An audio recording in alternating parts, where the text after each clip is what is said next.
with their cricketing skills really underdeveloped and not preparing them. So that really had the highest priority consensus in the entire survey, that developing it at that grassroots level is seen as foundational to recovery.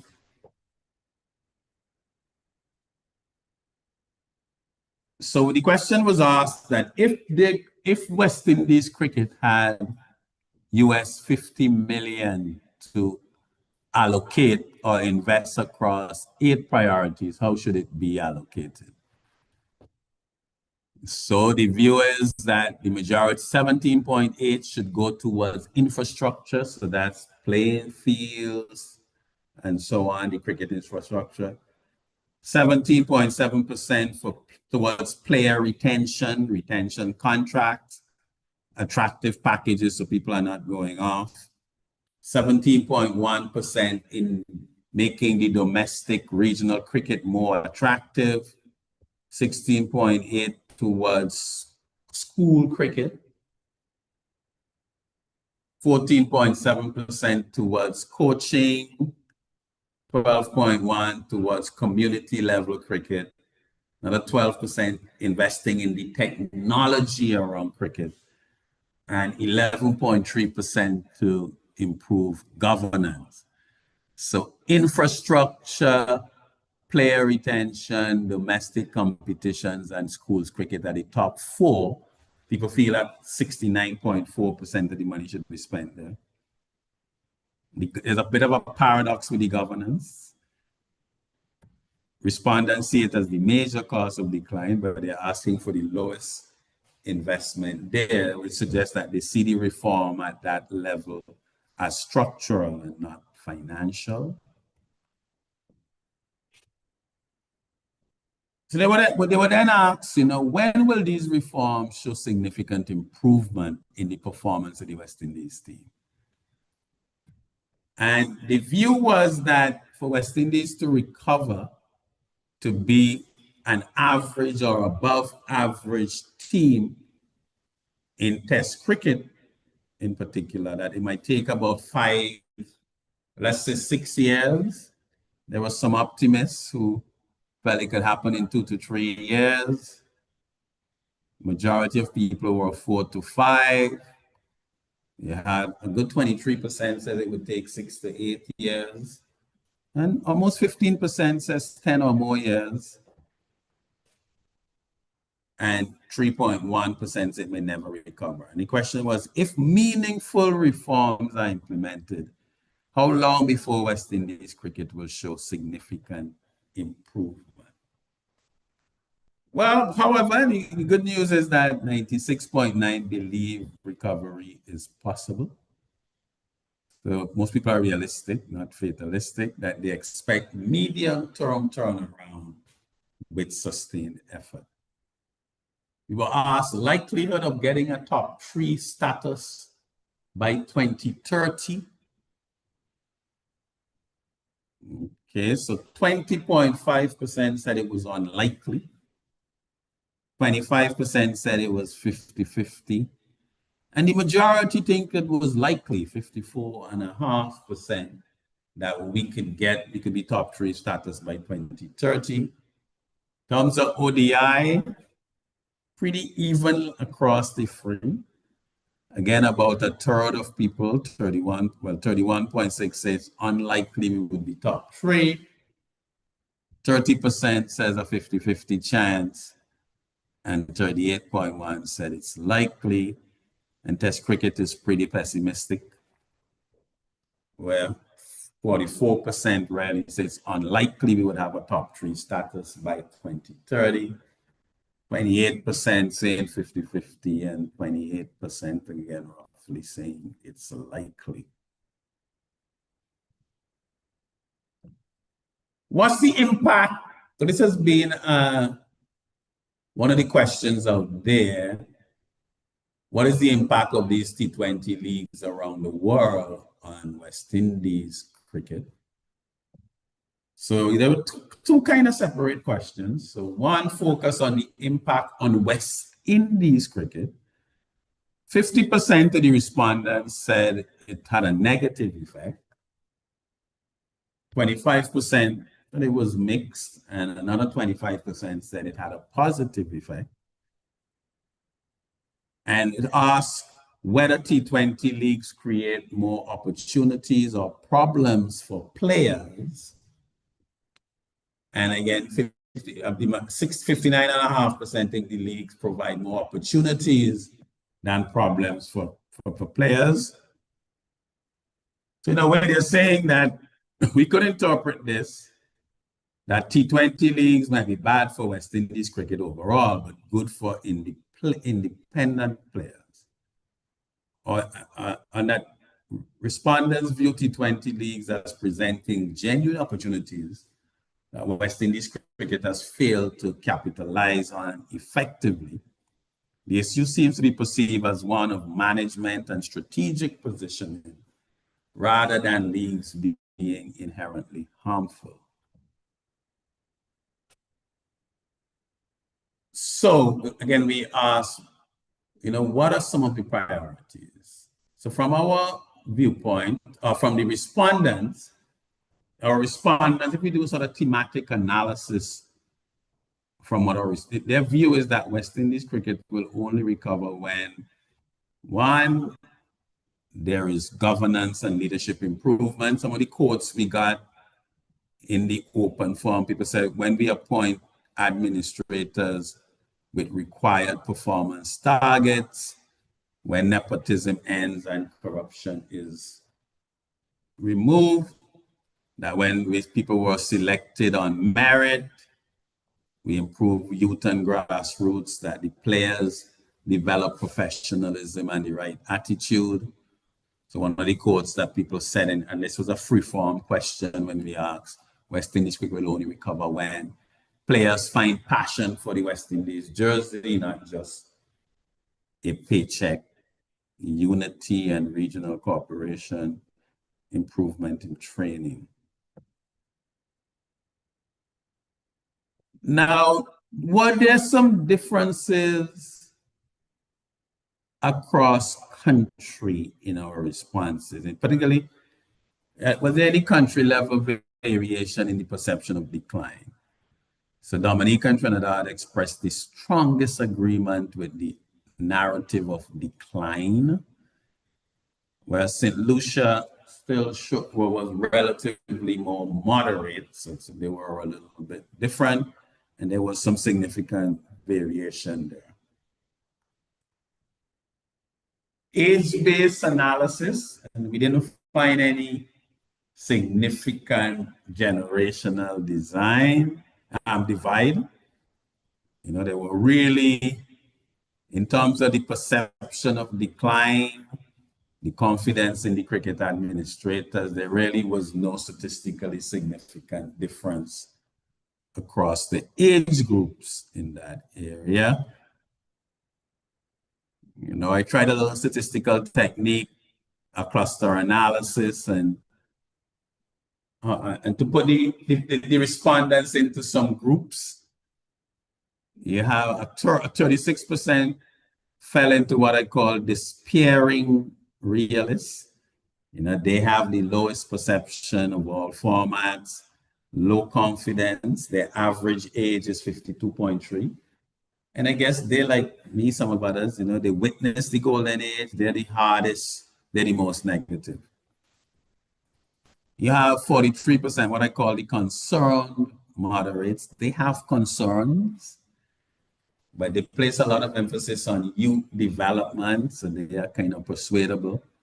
And then we have the cautious optimists, who are average 38.7. They are the most optimistic, but they are more interested in the T20 recovery.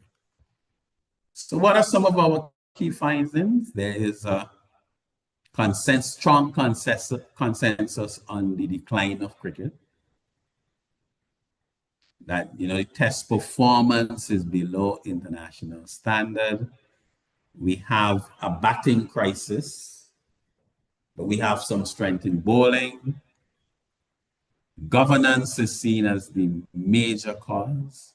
It's very weak confidence in Cricket West Indies. There's a strong sense that there should be major board changes and that there's some optimism across for T20 that we can get top 3 status by 2030. So again, what might come out of this as recommendations: governance reform, batting excellence program. How do we protect and manage our bowling assets? Need for school level investment. That is a lot of interest in T20 and how we can use that as a vehicle for rebuilding our competitiveness. And really stakeholder consultation or some sort of formal mechanisms to try to rebuild trust in the cricket administration. Now, stakeholders expect a 4 to 5 year timeline for meaningful improvement, but only if the reforms start now and they are sustained. So again, thanks, and I'm open to your questions. Thank you.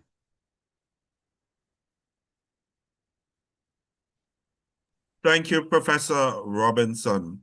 Before we jump into the questions, I see we have here Mr. Vernon A. Springer. Vernon A. Springer is a well-known name in the cricketing region. He is a 2025 inductee for the Cricket Hall of Fame, has worked in the media, has coached cricket, and is also co-host of the University Hour, which is a program put on by the Five Islands campus here in Antigua and Barbuda. And Vernon, I just want to get your views on the presentation that Prof has made and what you think is the state of West Indies cricket at the moment. Thank you very much, Shava. Let me just say good evening to Professor Justin Robinson and the other folks who are on this very important time in the Caribbean. I was sort of looking through the quote of the day by Nelson Mandela. It says, what counts in life is not the mere fact that we have lived. It is what difference we have made to the lives of others that will determine the significance of the life we lead. And so I really want to applaud the University of the West Indies Five Island campus right here in Antigua and Barbuda, led by Professor Justin Robinson and his staff, for conducting a timely discussion. Too many times, even though I feel that it's good to have data, I also still feel that it's good to move around the Caribbean and you would maybe get a new feeling or a new message as compared to people maybe trying to participate or get involved. I wanted to start with some of the data that Professor sort of touched on and some of the comments that came back from respective folks around the Caribbean. And the main cry, which I think you're hearing all the time, comes down to governance. And it is something which the Caribbean National Olympic Committees have tremendously worked on in trying to empower their administrators who run the respective National Olympic Committees in the Caribbean. Sport is an evolving sport, and the world keeps evolving. We dominated for 25 years. And as Prof put it, some people feel that we have declined for 30 years. But there are many root causes to us declining. And while we maybe might be concentrating on the world stage in terms of us winning, there have been a number of factors which have also played world cricket on a whole. And it has to do with also the governance of the ICC. You can't have 12 test nations or 12 full members who are supposed to be playing test cricket. And the smaller test nations like Afghanistan, Ireland, Zimbabwe, Sri Lanka, Bangladesh, the West Indies, play less test matches. So you have an ICC World Test Championship, and Afghanistan doesn't get a chance to play against South Africa. Ireland doesn't get a chance to play against England because the model that is designed by ICC is a situation where it is put you in a sort of bind where, as Professor put it rightly, Australia, England, India. Those are the big ones. And so 18 months ago, there was a discussion that there was going to be a two-tier test system. Some people felt that if you continue losing, you go in the bottom half. If you continue winning, you go in the top half. So over the last month, test match was finished in about 2-3 days in India, in Australia. And so the two-tier test system is gone to the window now, where nobody is going to talk about the two-tier test system anymore, because it's not only West Indies and the smaller nations who are poor, The technique, when you look at England and Australia and India, shows you also that there's a decline in batting technique all around the world. And that is by design. The ICC has organized a white ball World Cup every year, which means that Test cricket is on the decline. And we don't know how long Test cricket is going to survive, because the ICC is concerned about money, commercial revenue. We live in a microwave society, and so the ICC has moved that model to decide that we're going to have T20 for men, T20 for women, 50 over, less 50 over for men and women, but they're concentrating mainly more on white ball cricket, because 50 over cricket is becoming, and T20 cricket, Test cricket is becoming very long and expensive. We only heard how much money the Australian Cricket Board lost in the first Ashes Test, close to about 70 million, based on those other days. So you already see the comparison in terms of, will Test cricket survive or will it not survive? But coming back to home, the decline of West Indies cricket also has to do with how we run cricket in the Caribbean, how our administrators market the cricket, how we seem to have becoming a nation of hosting ICC events. So we started in 2007, where we hosted the ICC Cricket World Cup, which never came to the Caribbean, because the governments of the Caribbean built these massive concrete stadiums, and they were expected to welcome the world. So you look at Grenada, you look at the Sir Vivian Richards Stadium, you go to Guyana, you go to Kensington Oval, you move around to St. Vincent, you go to St. Lucia. The only time those venues are filled is if we're having the Caribbean Premier League. Outside of that, we are struggling to fill those stadiums. This is not to say that the same thing is not happening in the rest of the world now, because we're playing right now against New Zealand.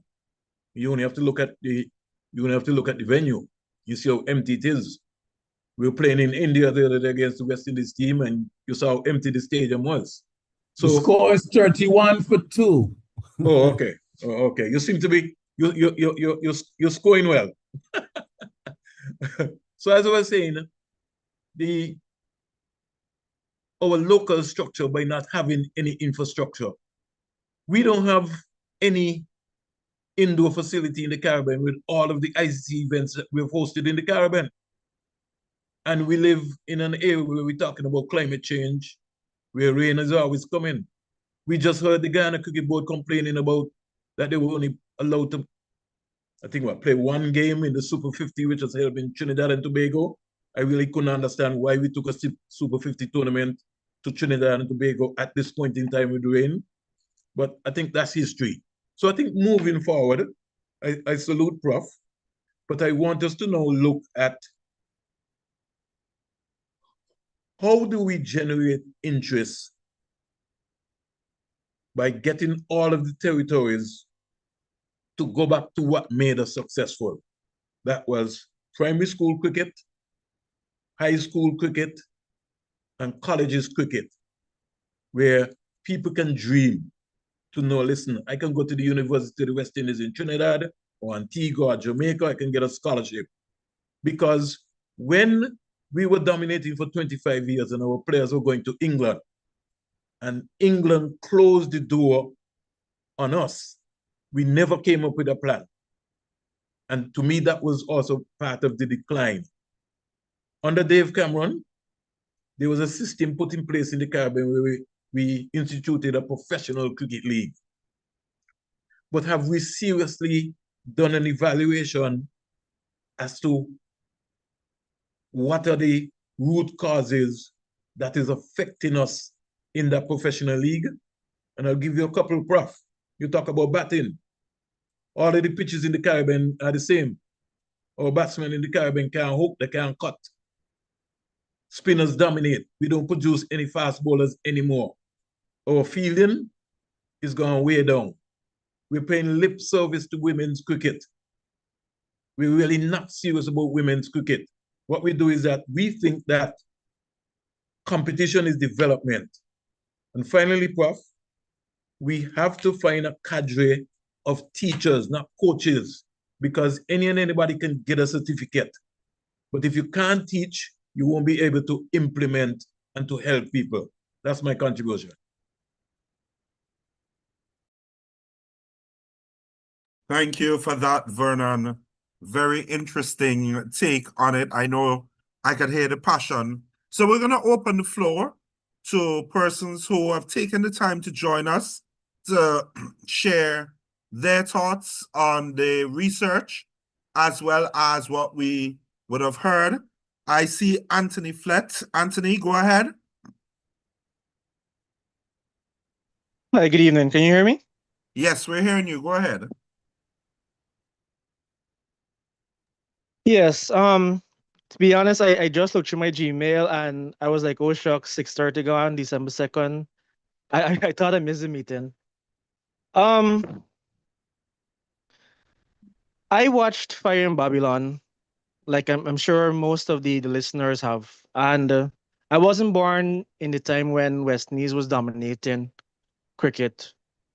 I was born in the early 90s, but this was like heading down to 95 when the slide really began. But from what I saw from Fire in Babylon, when we lost 5-1 in 1975 in Australia, it wasn't just about us losing.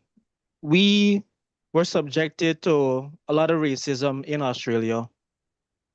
A young Michael Holding, a young Captain in Clive Lloyd, they were subjected to this sort of racism that we got in Australia. And let's face facts. I've observed even in the modern generation, when our cricketers have been subjected to racism, this seems to bring out a different side of us where we know we can't physically hit anyone or harm anybody. We have to take it out on the cricket field. Opening batsman Gordon Greenwich, I think he said that when he grew up in England at an early age, and he went to England at the age of 14, he was subjected to a lot of racism. He didn't even know what it was. So he himself admitted that he had to take out all that anger on 5.5 ounces of leather. And you would see a pattern developing unless our cricketers are being criticized heavily. And when, especially when it comes to the color of their skin, that's when, they feel they have a point to prove. Most recently, when we won the 2016 World Cup in India, the T20 World Cup, it was due to an interpretation by our then captain Darren Sammy that Mark Nicholas labeled our cricketers as brainless. It wasn't set in the context in which Sammy interpreted it as, but the message was clear. When that comment ran through everyone from Chris Gale all the way down to Samuel Badri, that we were all brainless. that triggered something in that team. Even Marlon Samuels, when he had returned from his ban in 2012, and he was then realizing his potential in international cricket, and he scored a lot of runs. He was committed to West Indies cricket, and then he had a decline in form. Even up to that 2016 World Cup, Marlon Samuels hadn't done anything after 2014. But he scored 89 runs in that final. And you could see the passion there because of the criticism from guys like Shane Warne, Mark Nicholas, white men, basically. That it seems to trigger our cricketers in such a way where we then have a point to prove to show, okay, you want to think of us as fools, you want to think of us as slaves or quote unquote slaves. Okay, we will now show you what we can do. Even in the 1976 tour of England, when we toured there, and former England captain Tony Gregg, who passed away, he made a comment that he's going to make our guys grovel. This sent an instinctive message in the time of apartheid South Africa. You're going to make these black guys grovel. Oh, now we're going to show you what we're made of. So I got a piece of what the previous speaker was talking about, how of our lack of playing English county cricket, especially being exposed to our young cricketers. I get that to an extent, but really, our guys that were subjected to the English county system, we had the players, and we didn't really have the facilities here in the Caribbean back then. Take Viv Richards, for example, who, in my opinion, is my number 3 in my Test War 11.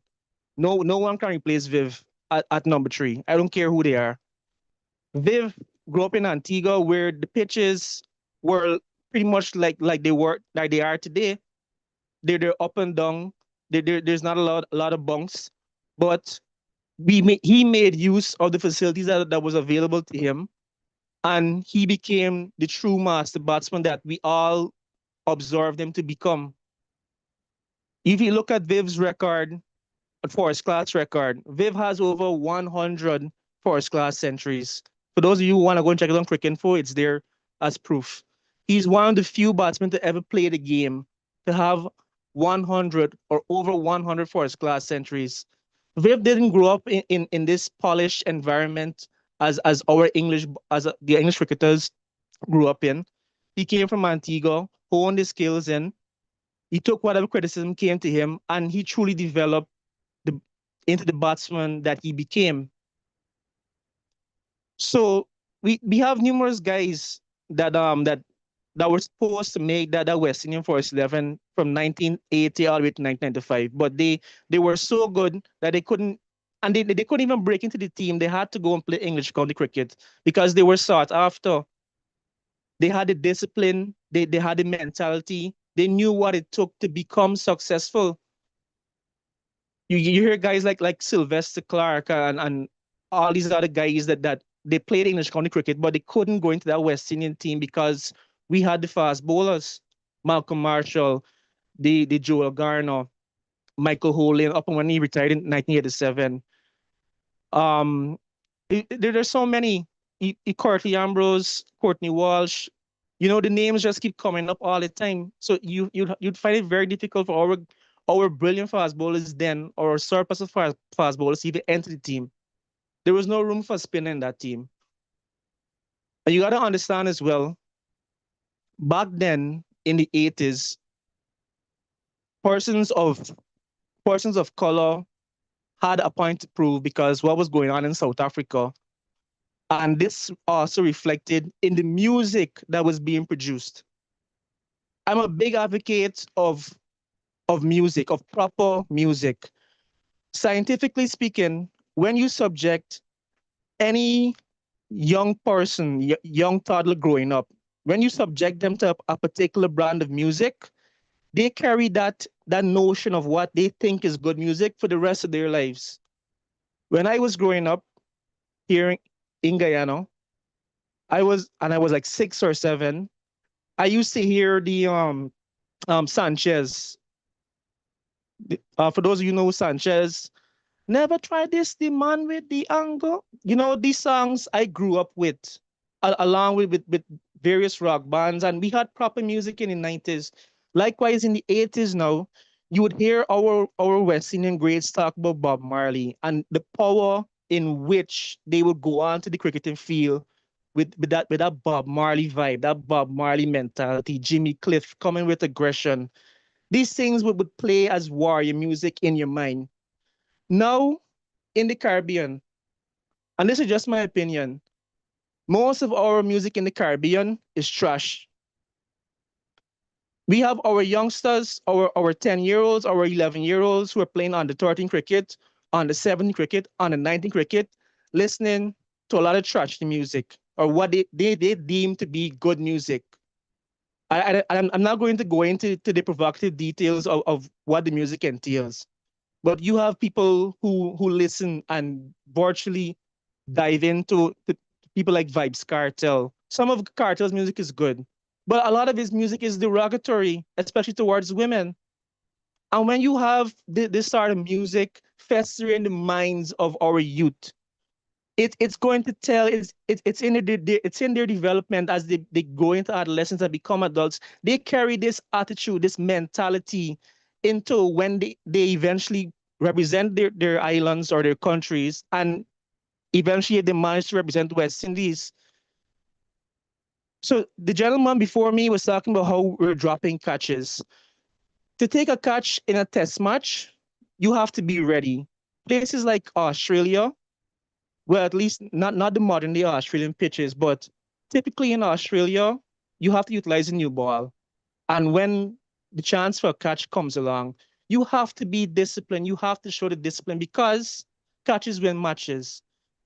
Okay, If Mr. you have Flood, a team, could you wrap it up, please? Because we have a couple questions in the chat to get to as well. sorry, it's just the passion, man. Like I want West Indies to win. I'm still an avid follower. I'm still disappointed when I see they play substandard cricket. And it's just a passion, man. It's just I really want to see our guys doing well again. Thank you. I understand. Thank you for that contribution, and thank you for joining us from Guyana. So, Prof, there are a couple questions here for you. Let's go to the chat, and this is from Dr. Elenius Ildefonso, who says, as someone still new to cricket, I've always assumed I was experiencing the game at its finest. Do you think this important study can be complemented by a comparative analysis of player and team performance statistics across different historical periods? Additionally, are you considering this type of follow-up study, or what might be the next steps arising from this timely or relevant work? Yeah, so so thanks for the question. It's always interesting getting the questions from the cricket newbies. And, comparisons across decades in any sport are always difficult. So for people of my age, there's nobody like Maradona. People in this generation is all messy.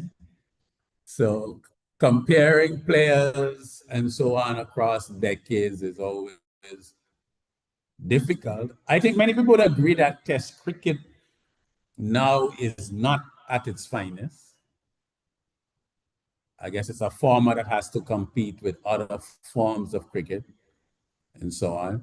Yeah, so in terms of the follow-up, and I introduced a little bit of it today, because the survey really focused on the perceptions of a fairly random group of respondents, and we were doing some comparisons across historical periods.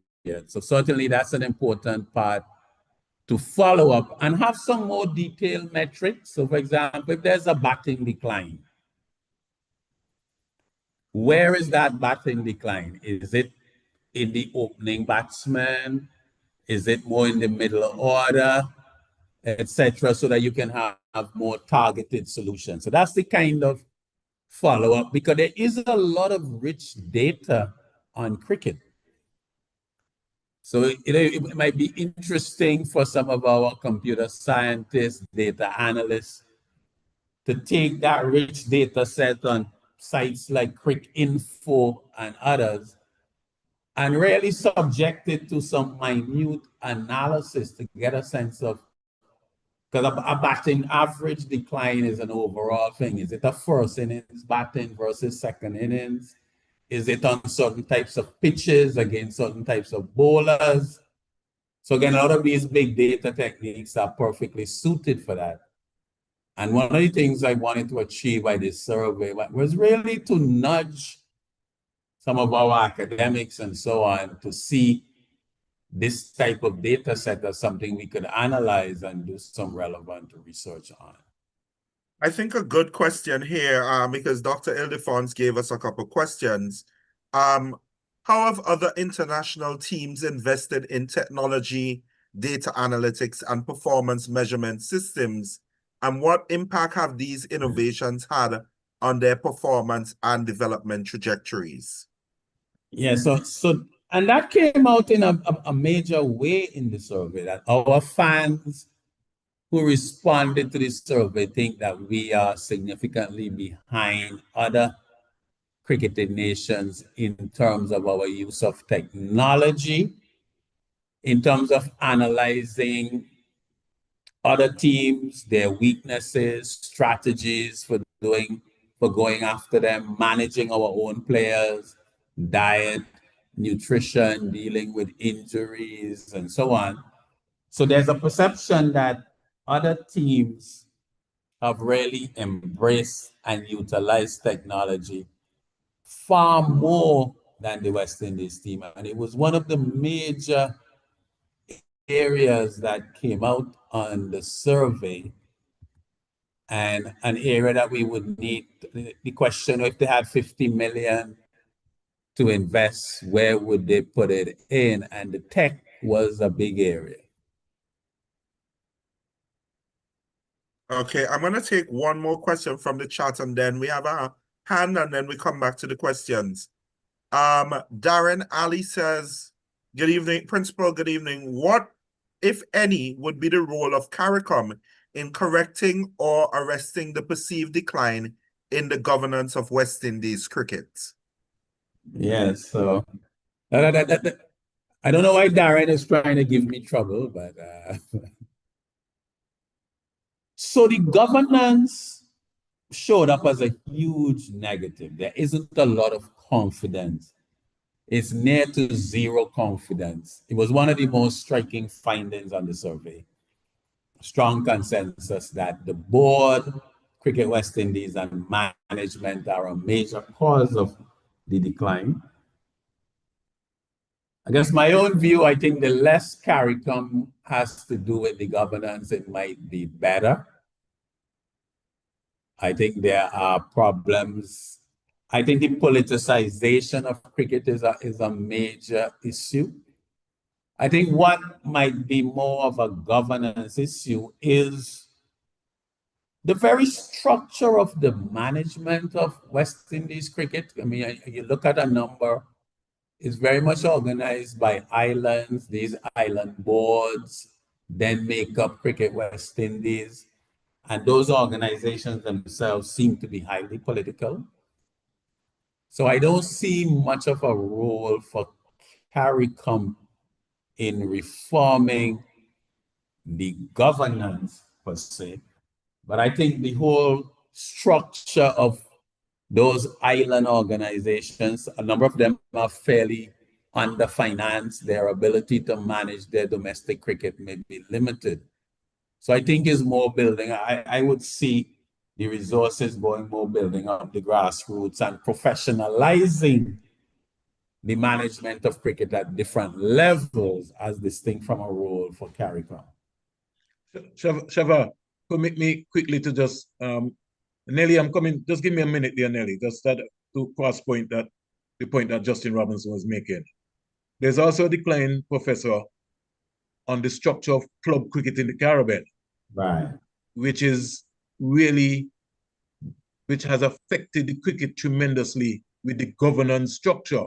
because what automatically happening, you have a lot of boards around the Caribbean. The clubs don't have any say.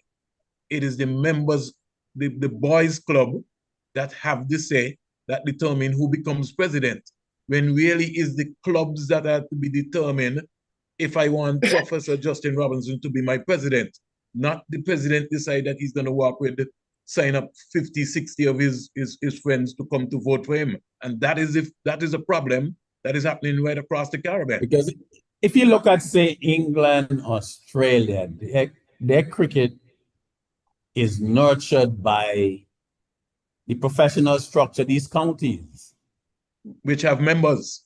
Right, they have members and they have very professional bodies. I mean, I studied in Manchester, and when you went up, I mean, like Lancashire, the county, that's a highly professional setup where players are nurtured from youth level. So even when persons are no longer playing test cricket, they find a role in their counties and they are able to mentor and nurture others. We just don't have, if you take another sport like football, a lot of talent is nurtured by the clubs that then go on to represent the country. We don't, in a sense, the West Indies cricket team itself seems to be the only professionalized cricket structure in the West Indies. So you have cricketers who spent all their careers as amateurs now going into a global professional sport.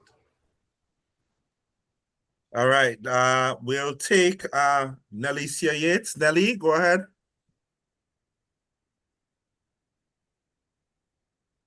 Good evening. Thank you very much for inviting us to this very important discussion. My question is really, how do we, or the university, I should say, assist Cricket West Indies in attracting investment, funding, grant funding to develop high-performance centers that we don't currently have in the region? In this survey, a lot of questions were asked about it, and how we move from the talk shop to reality. What can the university do to assist the board in bringing about these, in establishing and developing papers to attract grant funding, which in turn will help with the development of cricket?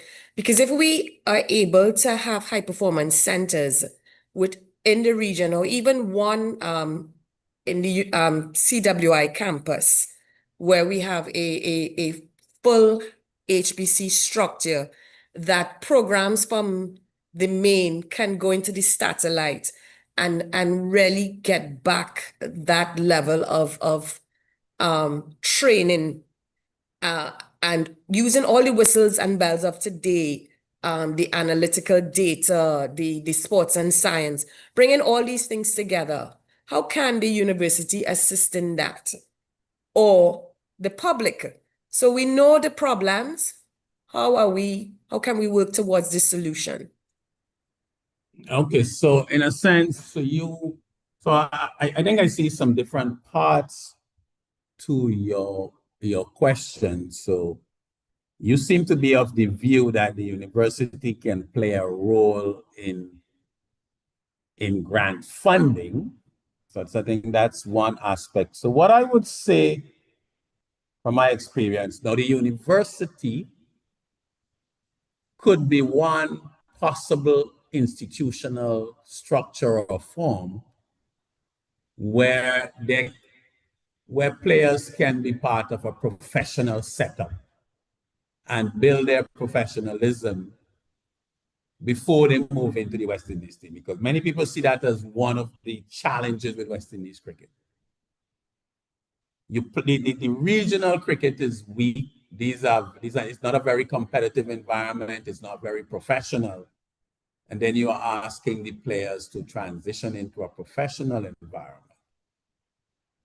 So the West Indies, so the University of the West Indies has tried to intervene in this strategically. So So when I was at KFL campus, we did approach Sagicor and got the funding for a high performance center to bring the technology in and so on. And we could have the players in that environment. And that in itself could be a vehicle to get more grant funding. There's also there was also a university colleges team that took part in the regional cricket competition that came from around, the players came from the different UWI campuses, but KFL campus with that center was their home base. So, but in a way, I think that experiment shows why you can't separate the different parts of the problem. The Cricket West Indies has been hostile to that project. So in fact, the West Indies colleges team is actually not going to be allowed to compete in the regional competition this year. And it's always been in and out because it seems like some of the clubs in the region view the UE setup as competing with their players, and they seem to have an influence on the board. So the role I see at UWI, or one role, is there could be that direct role where the campus could be an institutional structure where players can hone their professionalism, how we finance that through grants or whatever, but it's more a professional structure.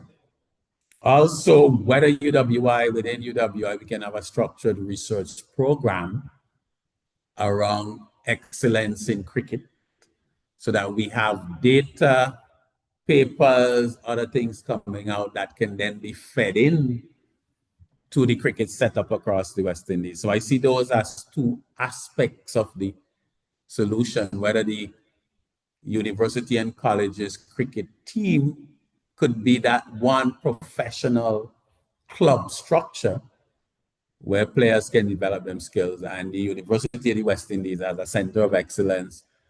In a way, I don't see it just as for cricket, but a center of excellence in sport where you can have your research on tech in sports, food, nutrition, and the various aspects. So I think this follow-up question from the chat, Prof, which from Branson Bell.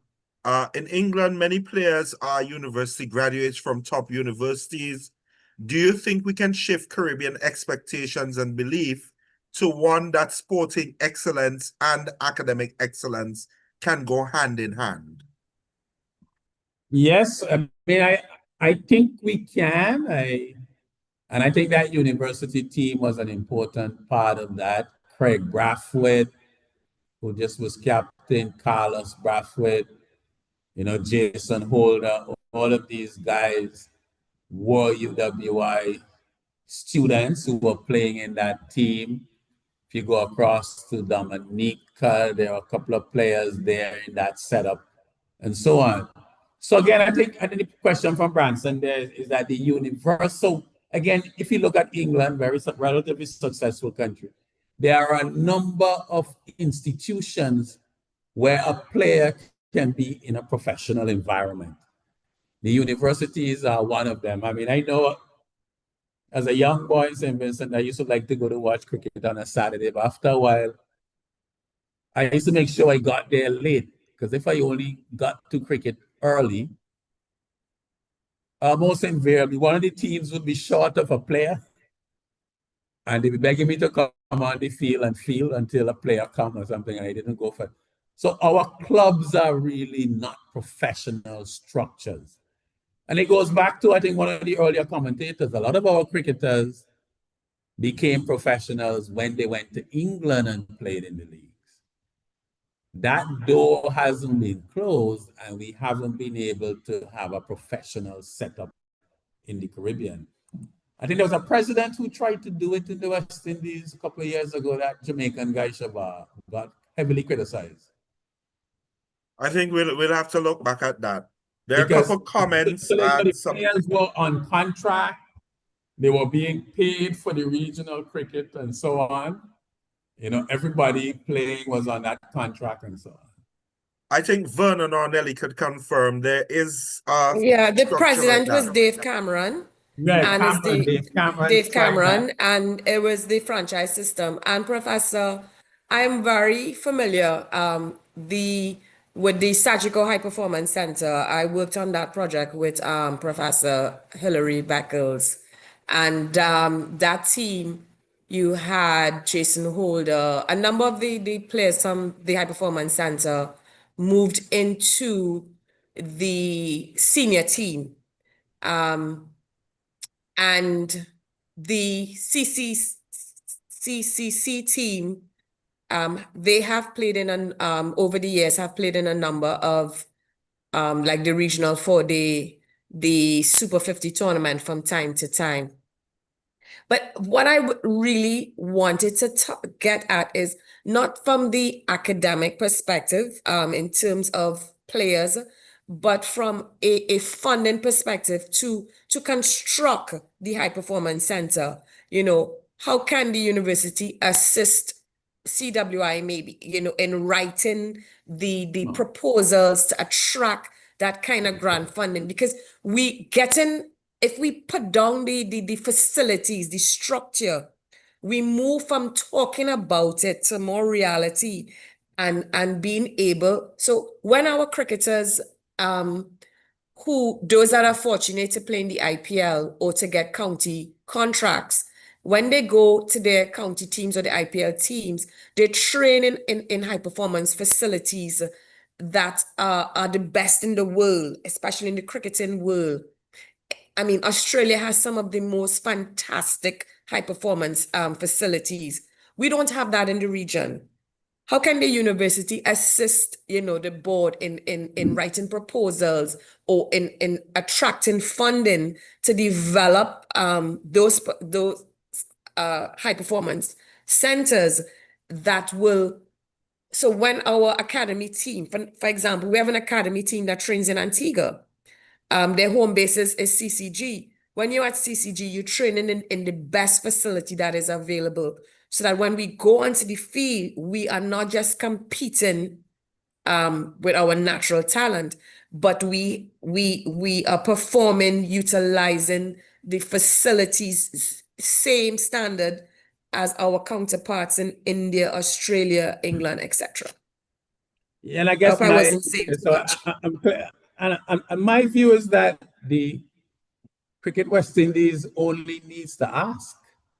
You know, Okay. we have a lot of persons in UE. I mean, one of the things we know is how to write a grant. Branson, you're still online?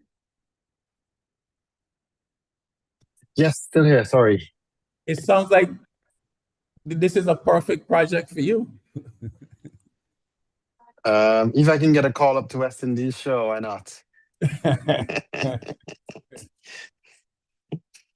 But I think But yeah, that happy to help if Prof, I asked. would say that was one of the things that we would have had some previous discussions with that we were looking to with the establishment of our Academy of Sport at Five Islands and Cricket West Indies being here. And I think that it's timely that Miss Yates has brought that up. We can look at that you know, as we move into 2026 and building that relationship. So I think that's something that is concrete that we can come out of that, and we have people who we can draw on. I see we have one more hand, so I'm going to take Stefan Samuels. Go ahead, Stefan. Good evening. Can you hear me? Yes, we can hear you. Go right ahead. Yeah, I had some technical difficulties, so joined a little bit late. But my whole philosophical view as it was mentioned briefly with about facility. And when I say facility, with all the agglomeration, inclusive all the relevant technologies, and all like the cameras, ball tracking, spin and speed, and with all the modalities for coaching, dieting, a comprehensive approach. Because I heard Brian Lara not too long ago talked about if West Indies is given a huge sum of money, he's not sure how to utilize it, but he thinks that it should be geared towards developing the talent at the grassroots level. And so I'm looking at the impact of modern facilities, all right, comparative to all the top-rated teams, Australia, New Zealand, England, and so forth, India, so on. Constructing the impact of these facilities on youth cricket development. Now we have the High Performance Center in Barbados. I've been there, but again, it lacks accessibility for many from the Leeward and Windward Islands. And so I think there is a need for more, as the young lady mentioned a while ago. So, Professor, the impact of facilities with the relevant coaching and training and so on to improve the talent and to enhance performance in the region. That's my passion. Thank Okay, you. thanks, and I'm in agreement with you. And I mean, you are somebody doing a PhD with us at Five Islands, researching aspects of cricket, and it's clear that those facilities are a big problem. I mean, we see players coming into the West Indies team clearly with a lot of deficits in terms of their skills and the ability to build those skills before they get into that level of cricket where any weakness will be ruthlessly exploited by your opponents who, from the time you are in the team, they are getting all that video evidence. What is your first motion? What's your trigger motion? Do you tend to play in a particular way? What is your mode of dismissal? And they're going to be coming at you with that tech. And we have to have the facilities and the tech to build our players to compete in this new environment. Okay. I mean, a lot of times when you went on a tour, when I was going up watching cricket, the opposition really saw you for the first time when you played against them.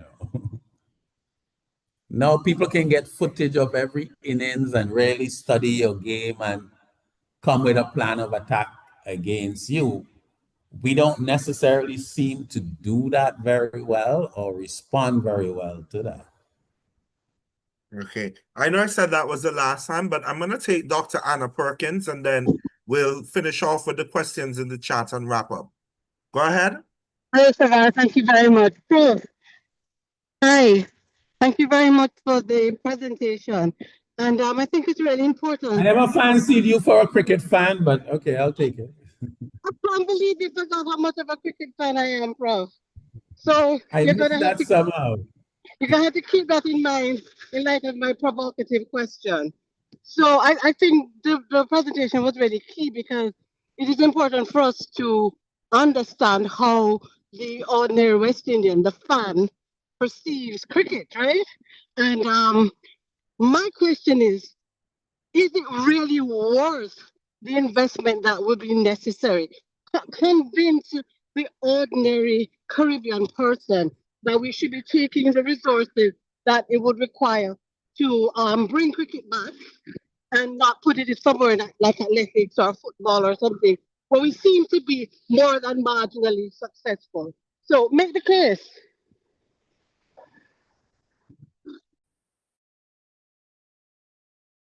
Prof, you're muted. Yeah. So that's a very pointed question that you have raised in terms of, is it worth it? What I would say we gathered from the survey is that there is a broad cross-section of West Indians where there is a significant emotional investment in this sport. I mean, I know Vice Chancellor Beckles argues that it is our most important emotional investment in terms of a sport. In terms that cricket is seen as one of the few things along with UWE that binds the region together. It's a statement of Caribbean excellence on the global stage. So there is that emotional investment that seemed to show up across the ages.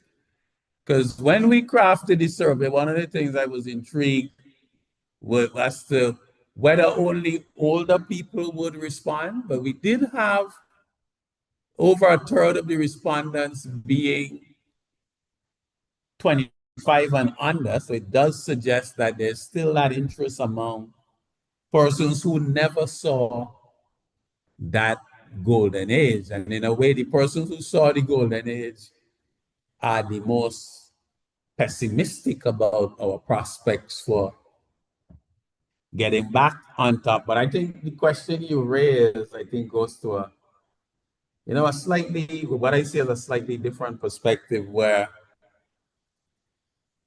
with our relatively small populations, whether cricket is still attracting. Cricket now has to compete with track and field and a broader range of sports for our talent and the interest.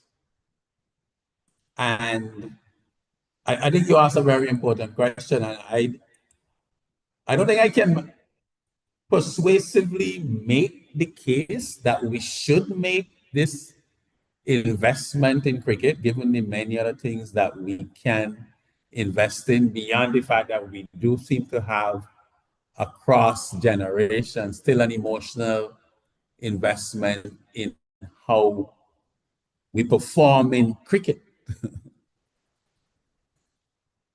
Okay, so I'm just gonna take the last set of comments.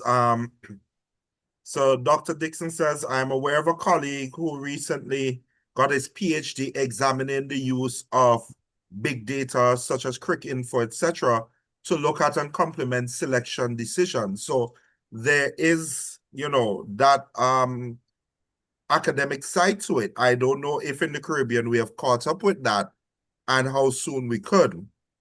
Reza Abasali says, the age of nationalism, the pride and passion these guys, the legends, played for a cause. Money was not the motivating factor. Batting technique has deteriorated so badly in the last 20 years, and the current players are investing in themselves. Infrastructure and modern technology are lacking in the Caribbean. Sports is a science now. He also goes on to say, do our youths know about Constantine, Headley, Ramdin, Valentine, the impact of Worrell and off the cricket field?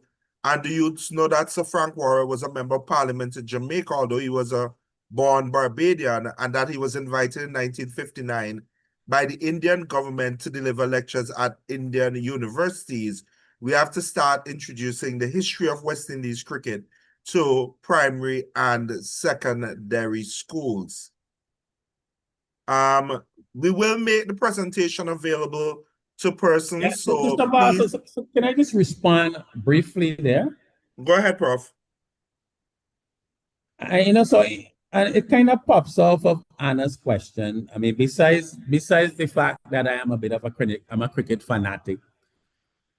The broader issue I see, how do we as a small island developing states, how do we build globally competitive enterprises across a range of areas? So within UE, what is the UWI project? How do we build a globally competitive university in a small island space? How do we build a globally competitive economy, sport? So I think the cricket, again, continues, I think, to be a metaphor for a number of things. I mean, I remember a former Mona principal challenging us in a UE management meeting that if we don't make certain changes and decisions with the UWI, we could become like the West Indies team of modern times.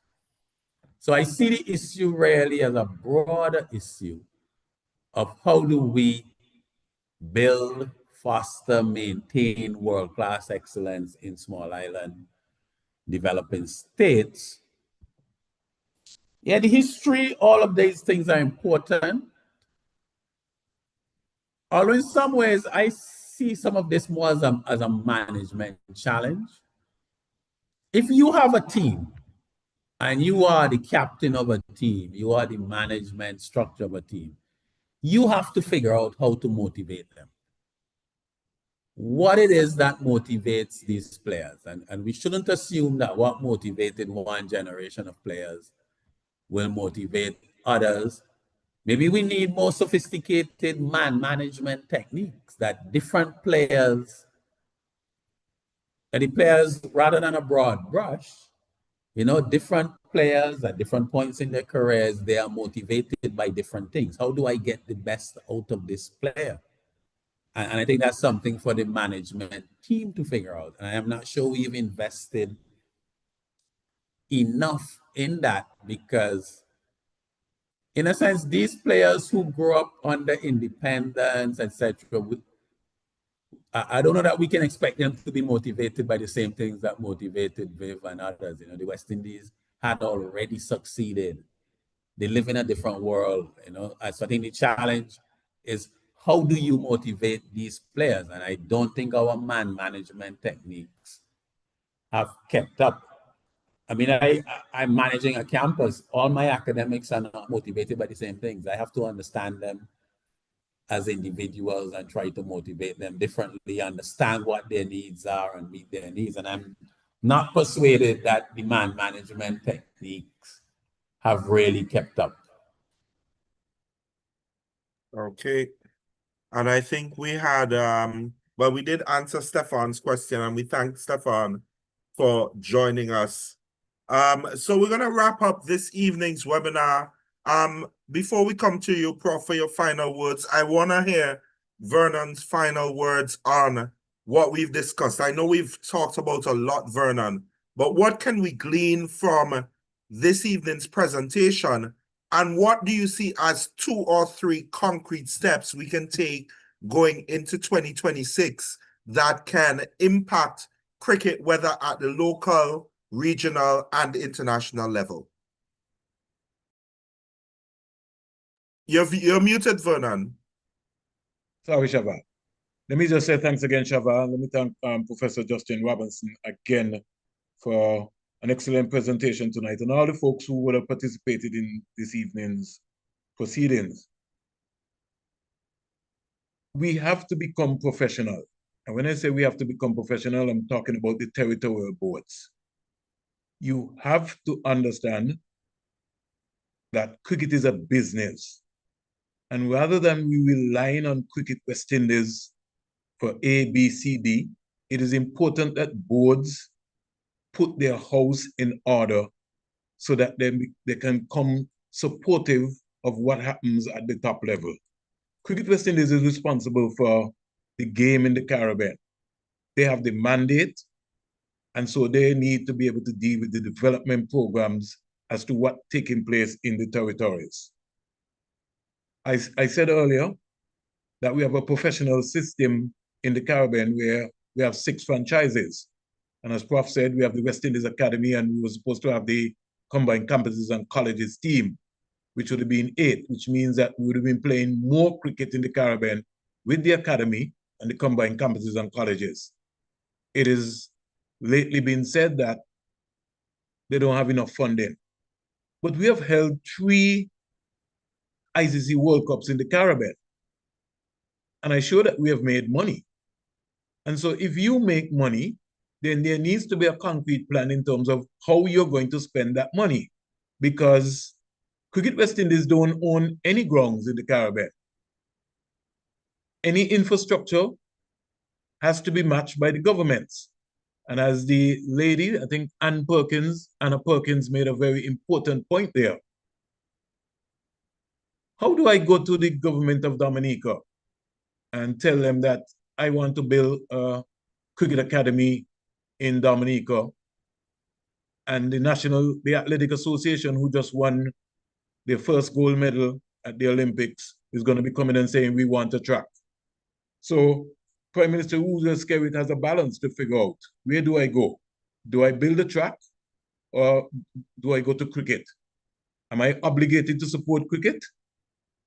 These are questions that are seriously going to have to be asked. And that's why I'm saying that we have to go back and have a plan. It takes 15 years to produce a world champion. We have to remodel our system and make sure that we have a CARICOM primary school competition for boys and girls. We give support to the Sir Garfield Sobers School competition, which is being held in Barbados. We begin to improve and make a proper evaluation as to what is happening in the franchise system across the region, because when you go into the franchise, be it in Trinidad, in the Leewards, in the Windwards, Jamaica, in Guyana, your next step is to play for the West Indies team. And if we are not evaluating what is happening in that franchise system, when we're going to get the same results at the West Indies senior team level, you can't be talking about data and you have not updated by having video analysts, be it in Leewards, in Windwards, in Guyana, where you're talking about data. So the first time that Prof. Justin Professor Robinson makes the West Indies team, the first time he's going to be hearing about data or video analysis when he goes to play for the West Indies team, he has to hear about that in the franchise system. Finally, we have to develop mind power training techniques and programs for our male and female cricketers in the Caribbean. And that has to start at the franchise level. It cannot start at the West Indies level. So the West Indies has a psychologist, but the Leeward Island Hurricane doesn't have a psychologist. The Windward Island Volcanoes doesn't have a psychologist. Maybe Barbados has a psychologist. So why don't we have all these systems across all of our franchises that would make life easy when you get to the West Indies level? That's for me, Shava. Thank you, Vernon. Very enlightening. And you know, I think we can call on you when we start working on that plan with the Cricket West Indies. Professor Robinson, I'm gonna give you the final words for this evening's public advocacy series. Yeah, I just want to thank persons for responding to the survey. It's not always easy getting responses to surveys in the Caribbean. It's often like pulling teeth. And the response rate, Anna, is probably one of the stronger cases for investment in cricket. It showed that there's still a lot of interest, that people actually responded across a cross-section of islands. I want to thank the respondents. Also thank the persons who came out here today to listen to us present those findings. And again, it's all part of us at UE5 Islands trying to build a research culture, trying to build the branch of, trying to build the brand of the campus. You know, persons think of the campus primarily as access to university degrees, but it's very important for us to demonstrate the other aspects of what a university campus means, really seeking to elevate the level of debate across a range of topics. So again, thanks for the support. Much appreciated. Thanks, everybody. So, ladies and gentlemen, once again, on behalf of the UE5 Islands campus, I want to say thank you for all of you for being here this evening. For persons who would like to request a copy of the presentation, you can email marketing.5islands@uwi.edu. That's marketing.5islands@uwi.edu. Thanks to our presenter, Professor Justin Robinson. Thanks to our other panelists, you know, who was impromptu, Mr. Vernon A. Springer. And you can tune in to listen to him on the University Hour every Monday on Point FM and Point TV. Thank you to the team from the Office of the Campus Principal for pulling this together. The Public Advocacy Series takes a break and returns in early February, where we should be looking at one of those things that is quite controversial, church and religion and its views in the Caribbean. So stay tuned for that. And you can also look at a copy of this webinar on our YouTube page. It will be available from tomorrow. You can follow us on YouTube at UWI5 Islands. That's UE5 Islands, one word. So thank you all for being here. just an update from Dr. Bell. West Indies are 68 for 2. So I think we're going to cross our fingers and hope that they can continue. Ladies and gentlemen, have a wonderful evening. Take care, and thank you for joining us.